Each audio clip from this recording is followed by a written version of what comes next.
everyone, Krista Macbeth here. Welcome to week 2 of the Retirement and Financial Focus. Again, just as a recap, our topic for this month is questions everyone wants to ask a financial planner but are afraid to ask. So this week we are covering how do you know when you're able to retire? And truthfully, this is probably a question that is really hard to know unless you've taken the time to work with a financial planner.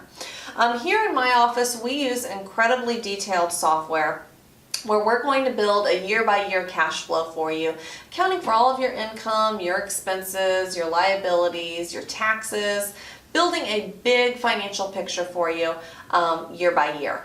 Now, when we do that, it's obviously a very linear approach where we're using constant rates of return and constant rates of inflation. So after we do that, it's very important that we apply stress tests to your plan.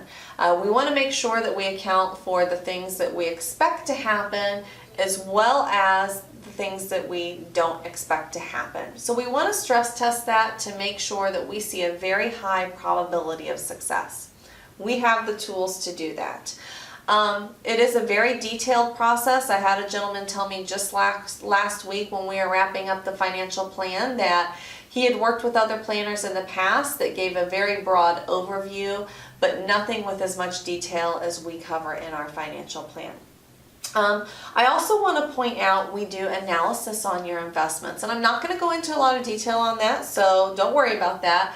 However, we did write a blog article on that called How Do You Know If Your Investments Are Right For You? So I will include a link to that. Please read that article. I think we also demo some software in that article so you can take a look at a little piece of what goes on behind the financial planning process.